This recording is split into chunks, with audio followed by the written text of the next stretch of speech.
a mais um episódio do Fut Talks, um espaço do pensar estratégico do futebol na Universidade do Futebol.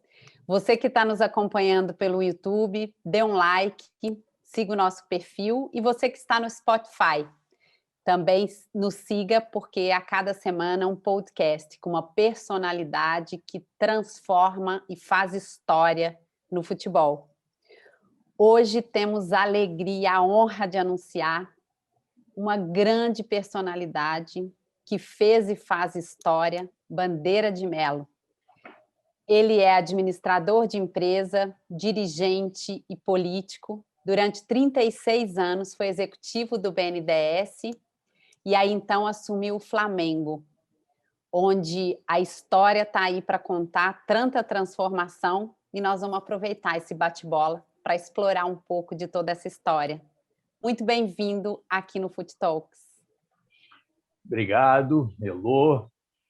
Obrigado, professor Medina, Rafa. Para mim é uma honra, é um prazer estar participando aqui do Fut Talks.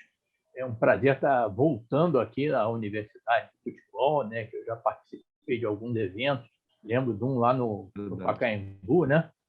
Isso, Museu do Futebol. No Museu do Futebol, que marcou realmente. Eu estava começando no Flamengo, e muita gente assistiu. Aquilo deve estar gravado, de vez em quando alguém me pergunta, né? Então eu tenho uma admiração aí pela iniciativa da Universidade de Futebol e estar voltando aí para participar do Fut Talks, né? É um privilégio. Bem, eu queria começar te perguntando, né? A indústria é conhecida como uma indústria de paixões e milhões.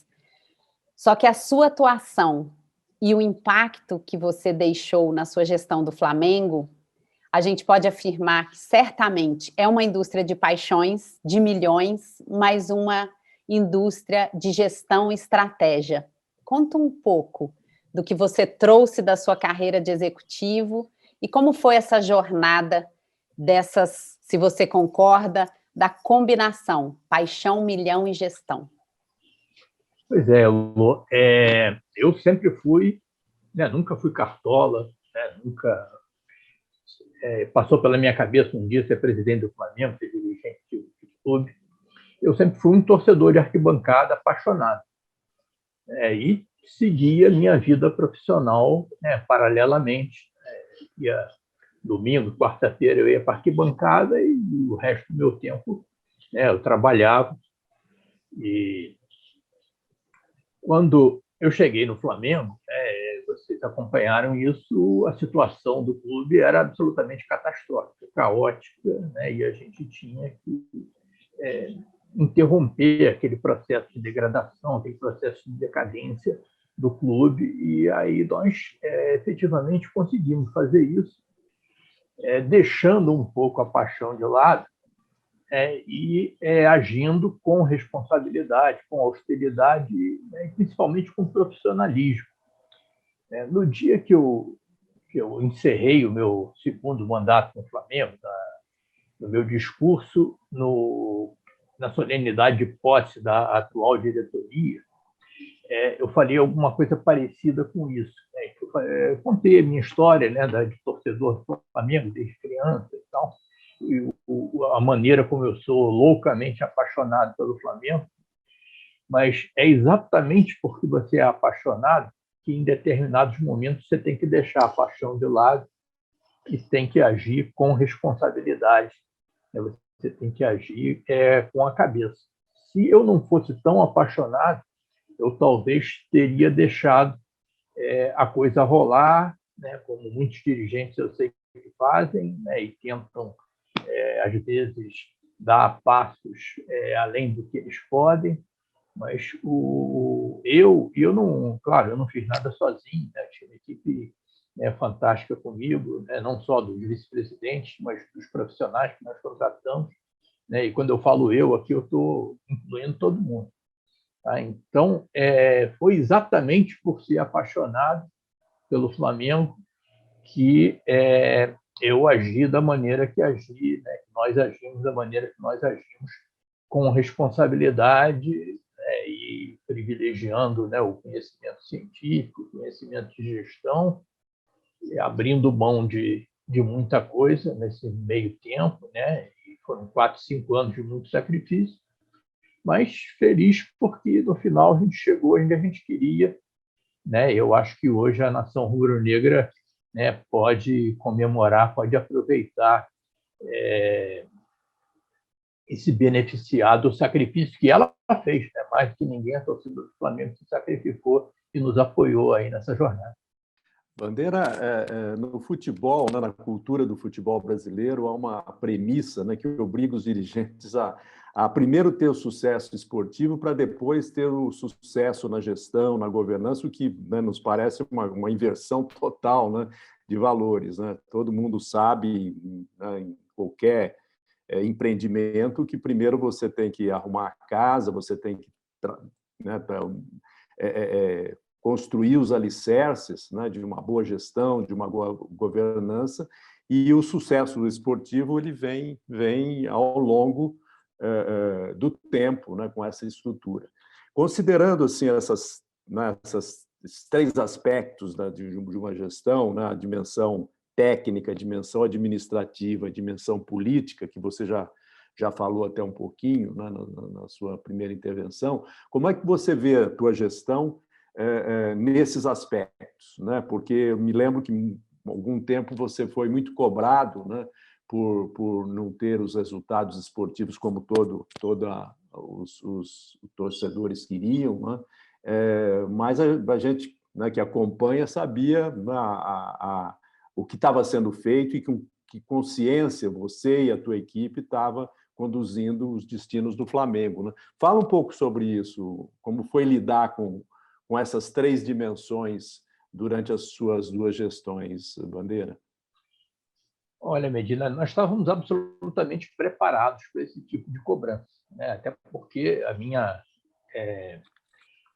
bagagem, né, a minha história de arquibancada, né, ao longo de 5 décadas, né, mais do que isso, eu sabia exatamente como é que funcionava, né, a torcida, né, como é que eram as cobranças, como é que seriam as cobranças no nosso caso, e é claro que isso aconteceu.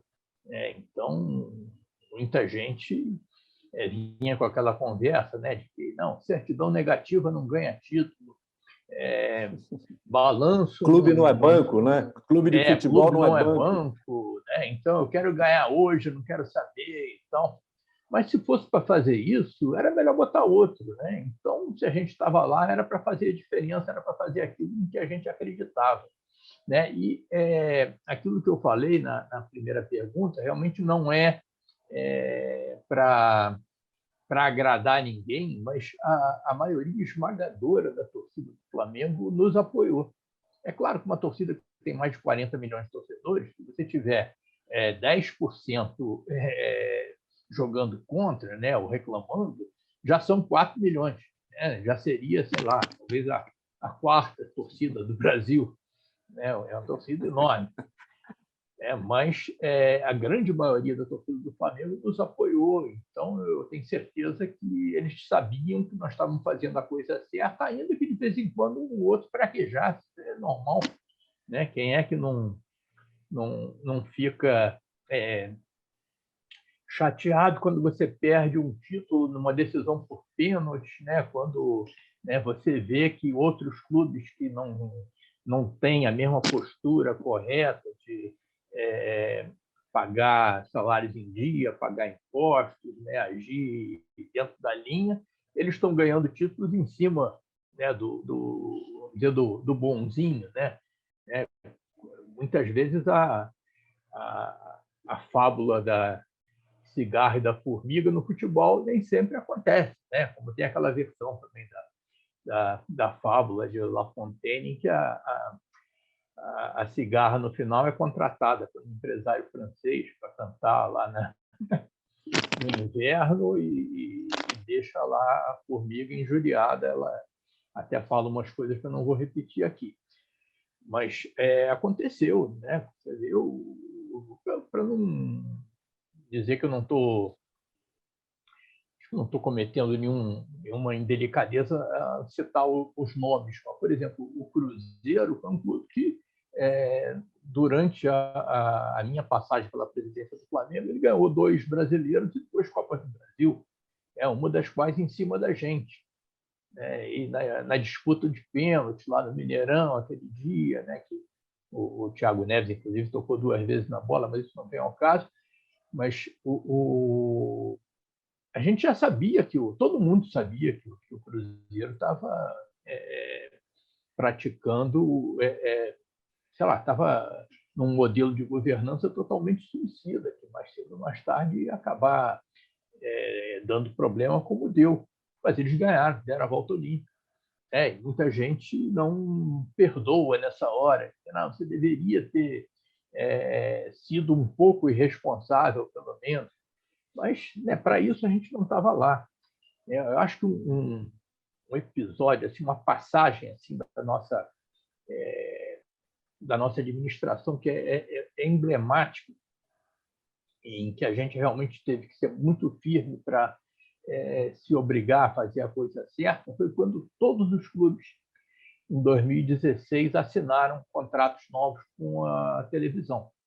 A grande maioria com a Globo, mas outros clubes assinaram com a Turner também. Foram contratos extremamente benéficos. Foram, inclusive, a própria concorrência da Turner com a Globo, que era quase monopolista, fez com que os valores fossem aumentados. Todo mundo se deu muito bem.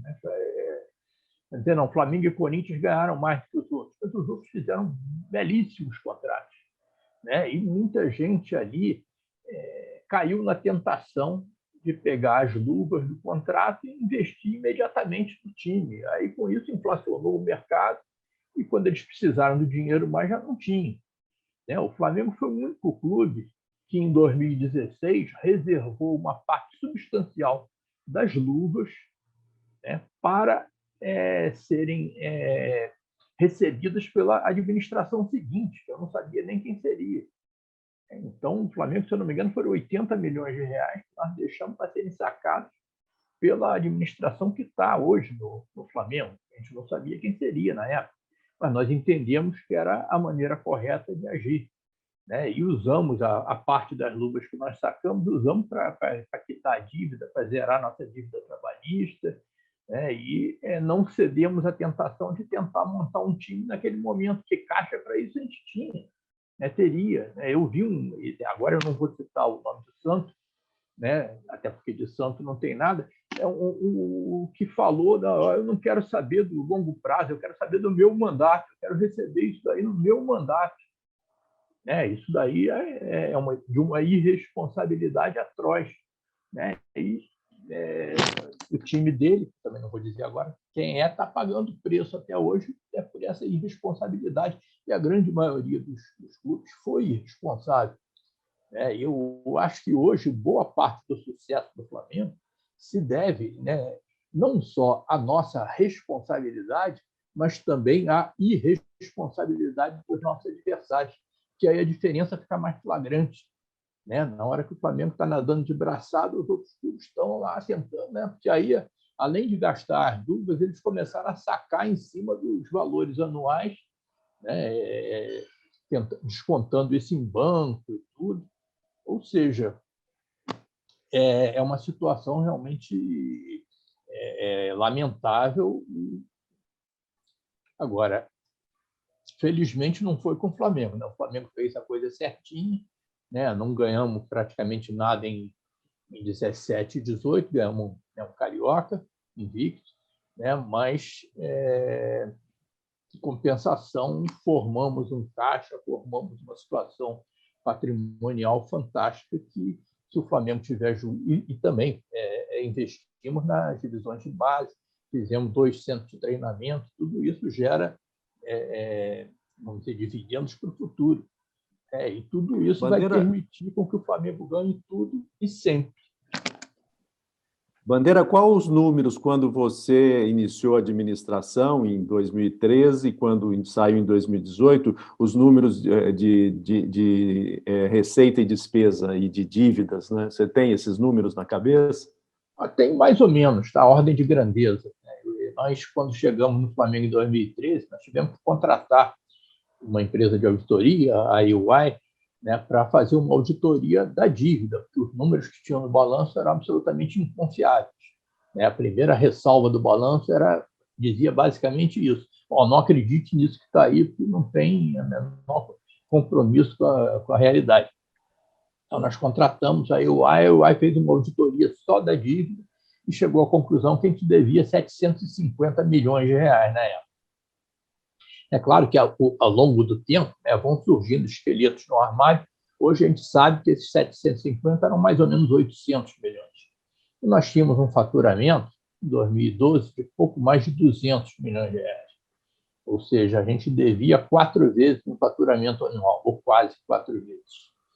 E quando a gente saiu, esses 750 milhões tinham sido reduzidos a menos da metade, sendo que a maior parte dessa dívida era a dívida do Profut, né, que nós conseguimos, né, com o Profut, vamos dizer, diferir, né, esse passivo em 20 anos, ou seja, passou a ser uma dívida totalmente administrável, né, de 300 e poucos milhões. O nosso faturamento chegou a perto de 800, ou seja, a coisa praticamente se inverteu. E o Flamengo, nessa altura do campeonato, já não tinha quitado a sua dívida trabalhista, aberto mão do ato trabalhista, né? A dívida bancária era inexpressiva, ou seja, em 2018 foi a primeira eleição do Flamengo em que o assunto dívida não foi tratado. Desde pequeno eu vejo as eleições no Flamengo acontecendo, e o principal assunto: como é que nós vamos pagar a dívida? Não vamos, o Flamengo não precisa pagar a dívida, porque tem uma contribuição social muito grande, aquelas besteiras que a gente sempre ouviu. A partir de 2018, 2015 ainda teve, porque nós ainda tínhamos acabado de fechar o Profut e tudo, ainda tinha aquela coisa: não, eles não vão, na realidade, eles não vão pagar essa dívida, não só pagando. Em 2018, ninguém falou de Flamengo. Então, eu acho que só o fato de não ter sido mais assunto significa que, houve uma melhora muito grande, tanto na questão do passivo quanto na questão do faturamento, porque aí é aquela coisa: você tem 40 milhões de torcedores, esses 40 milhões de torcedores são consumidores em potencial, de vários produtos, e a gente conseguiu, vamos dizer, mobilizar esse ativo intangível, porque o maior ativo dos clubes de futebol é a sua torcida. Isso não aparece no balanço, por isso que tem tanto clube com patrimônio líquido negativo, mas, na realidade, se você pudesse computar quanto vale aquela torcida, isso daí daria para virar esse patrimônio. Então, o que a gente conseguiu fazer foi mobilizar esse ativo intangível e transformá-lo, em faturamento. E aí, efetivamente, a coisa ficou muito boa. Bandeira, queria te perguntar uma questão aí. Lá em 2016, você foi uma das pessoas que estava à frente aí da criação da Primeira Liga, com a Liga aí Sul Minas Rio. Acabou que o projeto andou por alguns anos, mas depois acabou sendo suspenso aí. Primeira pergunta: você é um defensor da Liga? Você acha que essa é a melhor saída aí para o futebol brasileiro? E segunda pergunta, eu queria a sua opinião sobre a legislação do clube empresa. Se você acha aí que ela vai ser um divisor de águas aí no futebol. Então, vamos lá, Rafa. A Primeira Liga foi uma tentativa dos clubes, do Rio de Janeiro, de Minas, do Rio de Janeiro, Flamengo e Fluminense. Na época, o Botafogo e o Vasco eram contra. O Minas Gerais e Rio Grande do Sul, e aí depois entrou também, depois não, Paraná e Santa Catarina já também participaram. Foi uma tentativa de se investir num produto mais rentável, mais atrativo, tanto do ponto de vista técnico quanto do ponto de vista esportivo, aos campeonatos estaduais. Os campeonatos estaduais sempre foram produtos muito ruins, e a relação nossa com as diretorias das federações era muito ruim também.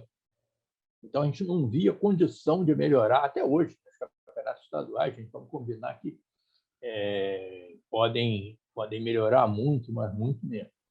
Então, a ideia da Primeira Liga foi criar um produto alternativo. Isso gerou muita reação, porque isso mexeu vamos dizer, com aquela correlação de forças que existe, né, de CBF, federações. Então, não sei se vocês lembram, nós fomos ameaçados, inclusive, né, de ser punidos pela Conmebol. Vocês não vão poder disputar a Libertadores, a Conmebol vai caçar o direito de todo mundo se continuarem com essa subversão aí. Mas nós insistimos, né, e aí, nesse ponto, talvez a gente volte a esse assunto mais na frente, né, foi fundamental a participação do Ministério do Esporte, porque essa coisa de que não pode intervir, porque senão a FIFA pune, o Brasil não joga a Copa do Mundo e tal. A partir do momento que o Ministério do Esporte sinalizou que a Primeira Liga era importante, as barreiras todas se desvaneceram, né? Nós fomos chamados para conversar e tal, e aí conseguimos disputar. Disputamos 2 edições. A coisa do calendário realmente atrapalhava muito, né? E você teve em 2017 Copa das Confederações, né? E aí no 2016 teve a Olimpíada, e a coisa acabou não indo para frente, e efetivamente nós tivemos problemas internos na Primeira Liga também.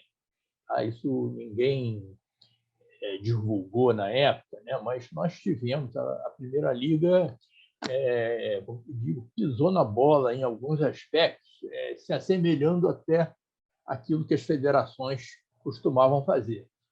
E aí, sendo assim, é melhor. Aí resolvemos, em 2018, não disputar, até tinha a Copa do Mundo, tá? Então não vamos fazer o torneio esse ano. Em 2019 eu já não estava mais aqui, provavelmente, né, a associação se desfez.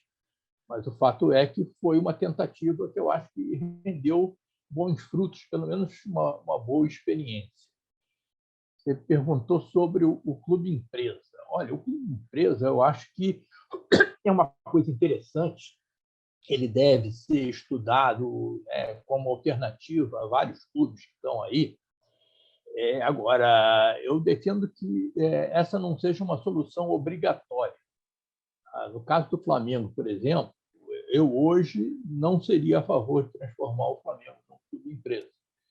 Eu acho que o Flamengo, né, os sócios, conselheiros do Flamengo, devem estudar permanentemente essa possibilidade para, se um dia isso for viável, aí a gente partir para isso.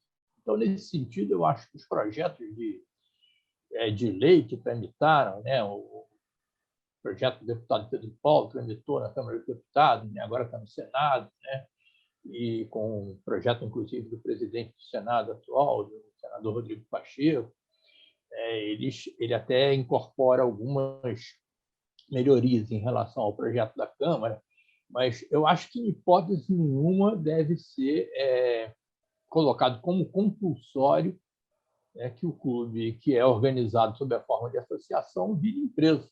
Acho que o Flamengo é um exemplo de uma associação sem fins lucrativos que dá certo, do ponto de vista dizer, social, financeiro, né? E muitos clubes empresas, tivemos alguns exemplos, inclusive, já tiveram problemas sérios como clubes de empresas. Eu acho que a gente deve estudar, eu acho que pode ser uma alternativa para alguns clubes que acham, por exemplo, bateram no teto assim, por falta de torcida e que imaginam que podem, ao abrir o capital do clube empresa, podem atrair investidores que possibilitem a esse clube chegar num outro patamar. Eu acho que é uma tentativa válida, mas nunca seja tornado obrigatório. Também não acho que seja a solução para... o clube está muito mal, está devendo muito, tal coisa, então vamos tornar esse clube numa empresa que tudo vai dar certo. Não é assim.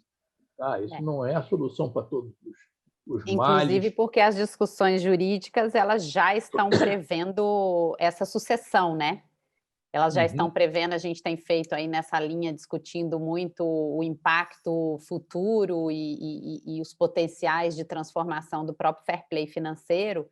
e a gente discutia aqui na Universidade do Futebol essa questão de sucessão, porque, né, você não vai, numa mágica, deixar aquilo num CNPJ, criar um artifício empresarial e está tudo certo, né? Seria fraude, né? Exato, Né? exato. Nesse mesmo sentido, falando a transformação que você fez no Flamengo e olhando, né? Cada vez mais a gente olha 2, 3 clubes que estão indo nessa direção. Mas um espetáculo futebol brasileiro, eu acho que ainda mais nas dimensões do Brasil, ele é muito diferente de uma Espanha, por exemplo, de uma Itália. Agora, uma opinião pessoal, certamente não acredito que a gente vai fazer um espetáculo com 2 times, 3 fortes. Então, a gente precisa transformar toda uma indústria. O que você acha do fair play financeiro como um instrumento dessa transformação, né? Que também vai ter um período difícil? E o que você acha que seriam outros elementos para a gente pensar na Futebol Brasil como uma indústria de volta, de retorno ao espetáculo e à expressão global? Olha, Lô, sua pergunta é excelente. Talvez eu precise de umas 2 horas para responder, né? Mas vamos começar. Tá? Eu não vou me abster de chamar no offline, porque a sua resposta também nos interessa muito. Então, eu acho fair play financeiro fundamental. Tá? Isso não é nem para não é nem para dinamizar o futebol, não é nem para evitar a espanholização. Né? O fair play financeiro é fundamental por uma questão de vergonha na cara. Né? Então, se você coloca regras, né, de fair play financeiro que evitem essa pouca vergonha que a gente vê em alguns lugares, eu acho que é fundamental. Isso tem que ser estabelecido. Nós tentamos fazer isso no Profut, conseguimos algumas coisas, algumas contrapartidas no Profut, não todas, realmente a reação foi muito grande. Nesse particular, alguns clubes que estavam interessados em fazer a coisa certa nos ajudaram muito. Eu acho que a imprensa foi fundamental também para evitar que o Profut se transformasse em mais um Panamá, né? Mais uma Benesse. Eu acho que nós tivemos atores também super importantes, como, por exemplo, o Bom Senso Futebol Clube. Tá? Eu lamento até hoje que o Bom Senso Futebol Clube tenha acabado. Tá? O Bom Senso Futebol Clube foi do nosso lado, lá na tramitação lá do Profut no Congresso, foi fundamental para evitar aquelas pressões de bancada da bola, pressões de federação, pressões desse sistema oligárquico, né, de poder que tem a governança do futebol brasileiro na mão.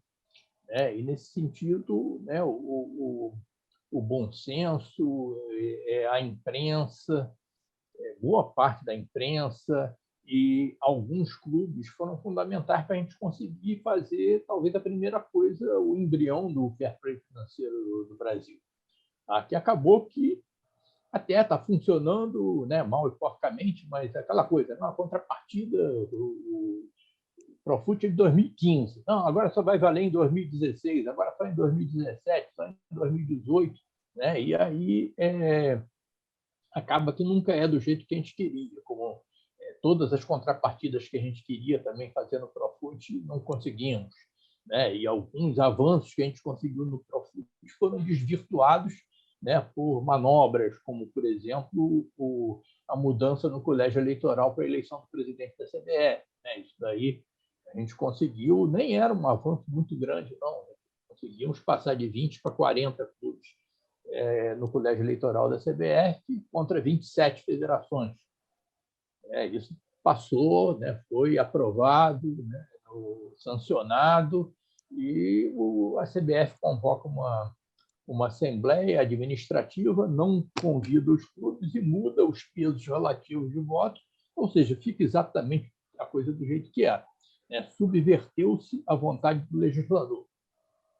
Tá? Algumas coisas a gente chegou até a encaminhar mas ficaram, né, acabam perdendo no processo, como, por exemplo, a democratização do poder nas federações estaduais.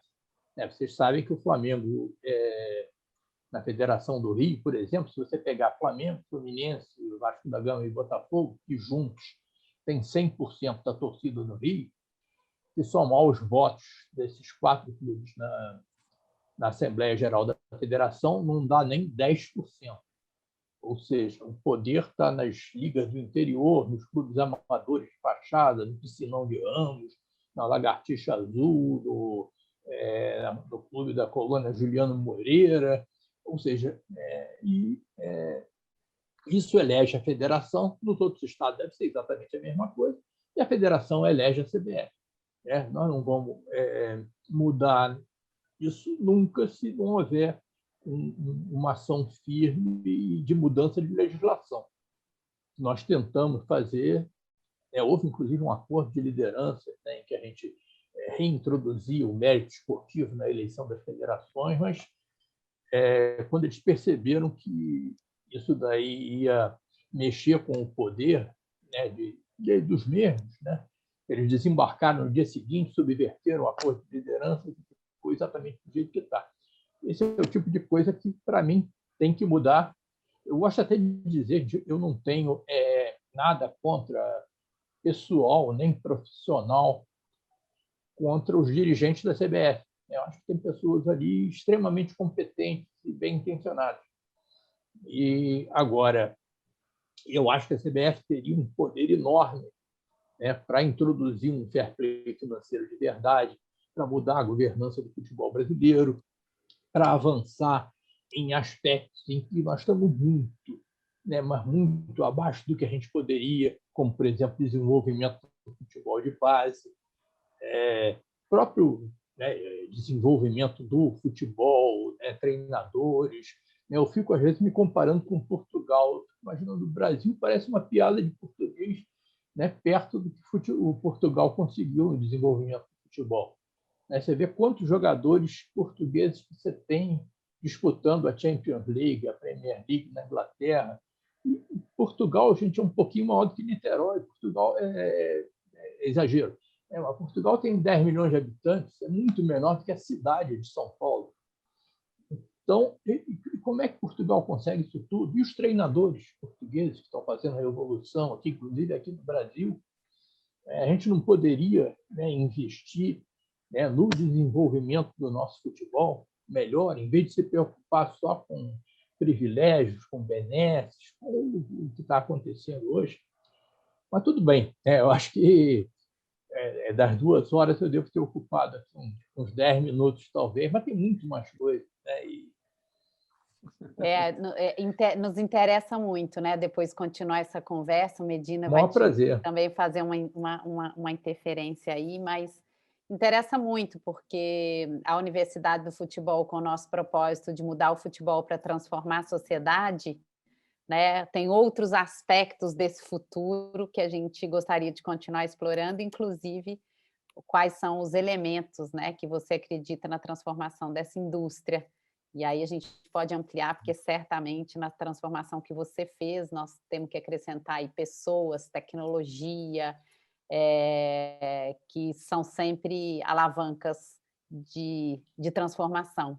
Mas o Medina só mais um aspecto aqui, um exemplo. A Federação de Futebol de Rondônia, ou do Tocantins, ou do Piauí, qualquer uma delas tem mais poder de voto do que o Flamengo, do Corinthians, do Palmeiras.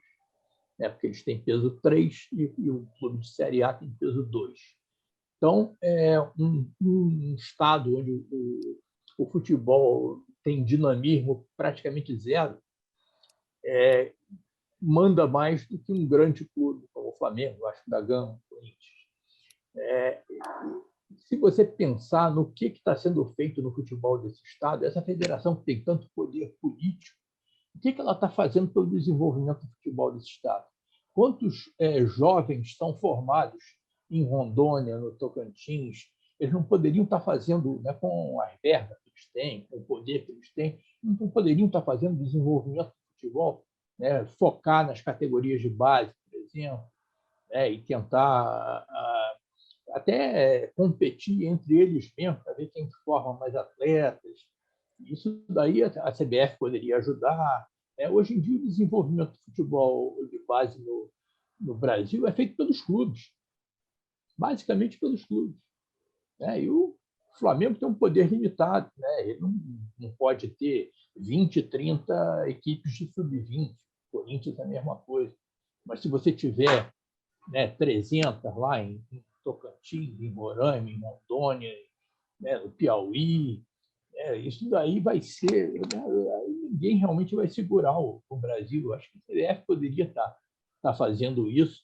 E se você tivesse uma estrutura de governança mais democrática, se fosse dado poder aos clubes para participar, não só aos clubes, aos atletas, aos dirigentes, a vocês da Universidade de Futebol, a gente não poderia ter uma governança mais democrática? Poderia deixar as mesmas pessoas que estão lá na CBF. Tem muitos que eu gosto muito pessoalmente, mas sob uma outra orientação estratégica, a gente não poderia ir muito além do que nós estamos indo. Depois a gente perde a Copa do Catar em 2022 e a gente acabou buscando soluções aí. Mas tudo bem. Ainda em relação a essa questão da estrutura organizacional do futebol, não é um problema eterno. Eu, desde que me conheço como profissional do futebol, a gente encara esse problema. E hoje, mais do que nunca, ao ver a Europa avançar em muitos aspectos dessa organização, a gente nota, por exemplo, você citou isso, a questão do calendário, né? E você que conviveu, né, e convive ainda muito com essa comunidade do futebol, dirigente em particular, né, eu vejo, assim, pelo lado técnico, né, que sou um estudioso dessa questão, eu vejo que o futebol brasileiro ele tem perdido qualidade, não só pelos aspectos que a gente já conhece, de jogadores que saem cada vez mais cedo do Brasil por serem, né, mais reconhecidos e remunerados em outros centros, mas eu vejo assim que o calendário brasileiro, não vamos considerar esses períodos especiais, né, de pandemia, mas o calendário ele tem afetado assim, muito, de forma muito intensa, na qualidade do jogo do futebol, né? Não só nas lesões, mas na própria qualidade mesmo, que poderia ser muito melhor se a gente tivesse um calendário mais decente, mais saudável até, para o bom desempenho esportivo, né? Analisando sobre o ângulo do dirigente, que não tem a obrigação e às vezes não tem a mínima noção, obrigação acho que até deveria ter, né? Mas não tem a noção do que representa essa qualidade técnica, né? Como é que a gente pode ter uma melhor performance, né? E que isso vai alimentar o próprio mercado, né? A própria indústria do futebol, né? Você vê alguma esperança de que, num determinado momento, os dirigentes vão atentar para essa dimensão e ver que só pensar nos recursos que você tem realizando o jogo, você também está comprometendo a qualidade do espetáculo? Você tem alguma esperança em relação a isso, Bandeira? Olha, Medina, a minha esperança é basicamente só com intervenção governamental, a mudança de marco regulatório. Porque o calendário brasileiro, futebol, é uma insanidade. Agora, ele é uma consequência daquilo que a gente estava falando na pergunta anterior. Ele é uma consequência da governança do futebol brasileiro. Se quem manda no futebol são as federações estaduais, né, se a Federação de Tocantins manda mais do que o Corinthians, do que o Palmeiras, do que o Flamengo, eles nunca vão abrir mão de perder 4 meses do ano jogando campeonatos absolutamente inexpressivos. E você poderia, efetivamente, mexer nesse calendário. Eu não quero acabar com os estaduais, não quero acabar com as federações, mas se você tivesse um campeonato brasileiro que ocupasse o ano inteiro com jogos só nos fins de semana, você só precisa de 38 fins de semana para isso. E você reservasse as quartas e quintas-feiras, os meios de semana, para jogar a Copa do Brasil, Libertadores, Sul-Americana e os campeonatos estaduais, que poderiam também ser divididos ao longo do ano. Só que quando você tivesse, por exemplo, uma demanda de convocação para a seleção brasileira, né? O Brasil tem que jogar a eliminatória, tem que fazer um amistoso lá em Zimbábue, não sei o quê, vai convocar os jogadores e aí prejudicar o equilíbrio das competições. A gente poderia sacrificar as datas dos estaduais. E os estaduais focarem na garotada, no Sub-23, e no campeonato estadual dessas federações que não dão jogadores para a seleção brasileira, essas que eu citei aí, né, e a maioria delas, poderiam privilegiar o futebol de base. Então, para a gente ter um calendário racional, não é difícil, né? Você qualquer um de nós aqui senta aqui e faz um calendário racional. Não precisa prejudicar ninguém. Agora, do jeito que nós estamos, né, 4 meses do seu ano, a gente está jogando aí contra clubes inexpressivos. Em vários estados, você tem clubes inexpressivos jogando contra clubes inexpressivos. E você espreme todo o ano em 8 meses, né, em 7 meses, porque tem férias também, e quando você precisa de uma data para a seleção brasileira, né, ou quando tem algum torneio internacional, você sacrifica, né, o Campeonato Brasileiro, né, ou a Copa do Brasil, e isso prejudica o equilíbrio da competição. Vocês lembram que em 2018, por exemplo, o Flamengo foi para a semifinal da Copa do Brasil contra o Corinthians, e o nosso principal jogador, que na época era o Lucas Paquetá, ele foi convocado pela CBF para jogar um amistoso inexpressivo em Boston, se eu não me engano, contra o Serra Leoa, contra, sei lá, um país assim inexpressivo. E aí nós perdemos o Paquetá na semifinal da Copa do Brasil, que era a competição que a CBF pagava mais para o campeão, pagava, na época, 50 milhões de reais. Então, você consegue chegar na semifinal e ela vai lá, tira o seu principal jogador e leva para ficar no banco num amistoso inexpressivo.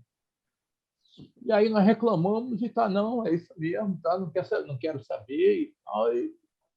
Ou seja, o que a CBF fez naquele ano foi interferir no equilíbrio da competição. Você tira o Paquetá do time do Flamengo, poderia ter ganho sem o Paquetá? Poderia, foi uma disputa difícil, assim mesmo. Mas com o Paquetá ficaria muito mais fácil. Eu, pelo menos, não estaria aqui reclamando se tivesse perdido, com o Paquetá. Então, isso é culpa do calendário, porque se o Brasil vai jogar contra a Zimbábue, lá direto de Limeira, isso aí... Só não fala de Lavras, hein? De Lavras, direto de Limeira, aí... porque era o bordão lá do pessoal do Cacete do Planeta. Já foi o Fabril, mas hoje nem ele. Mas, Bandeira, olha, a equipe vai avisando, a gente precisa continuar essa conversa offline, a gente nem acredita que o tempo passa tão depressa. Eu queria super agradecer em nome da Universidade do Futebol, essa gentileza de ter compartilhado um pouco mais dessa jornada. Eu acho que é um case que a gente queria trazer, porque é um case real de transformação, é um case de perenidade, me lembra fortemente a cultura japonesa, né? Porque a cultura japonesa ela é reconhecida por aquele mérito, eu também sou administradora de empresas, dos gestores que criam perenidade, né? E para encerrar, a gente gostaria, assim, bem rápido, quais seriam os 3 elementos? O Bandeira hoje tem 100% do poder de transformar o futebol brasileiro. Quais seriam os 3 elementos que você elegeria para começar essa jornada? Olha, eu já falei deles aqui, né? A governança, né? Democratizar a governança, né? E dar poder aos clubes, aos atletas, né? A todos os atores que podem contribuir, né? Vocês, inclusive, né? E não ficar na mão simplesmente de presidente de federação. não ficar na mão de pessoas físicas, de famílias, né? Até porque esses cargos são passados, né, de pai para filho, de marido para esposa. Então, governança é fundamental. Você mudando a governança, você tem que mudar o calendário, né? E o foco no desenvolvimento do futebol de base, né? Que isso eu acho que nós estamos perdendo muito, né? Eu vejo o Flamengo joga campeonato, o Flamengo não, desculpa, a seleção brasileira joga o campeonato sul-americano sub-17 e faz jogo duro contra o Equador, contra o Paraguai. Nós não podemos, a gente tinha que, esses campeonatos de divisão de base, quem tem 220 milhões de habitantes, né, que todos eles gostam de futebol e uma garotada que tem muito mais talento, nós temos que ganhar todos esses campeonatos. Se perdesse um em 10, né, era para pensar, então, por que nós perdemos ele? Tudo bem, é um exagero. Mas o que a gente vê é que a gente está disputando de igual para igual com o Equador, o Uruguai. Né? O Uruguai é do tamanho da Zona Oeste aqui do Rio de Janeiro. Não tem porquê, né? Eu adoro o Arrascaeta, né? Sou fã do futebol uruguai, né? Lembro do Manicera na zaga do Flamengo. Então, mas é um país que é exemplo do Brasil em vários aspectos. Mas, teoricamente, não daria para a gente disputar de igual para igual com eles. Então, vamos juntos. Desenvolver a garotada. Né? Desenvolver a garotada, a governança. Vamos em frente. Super obrigada. Uma alegria ter você aqui conosco. E a gente se vê.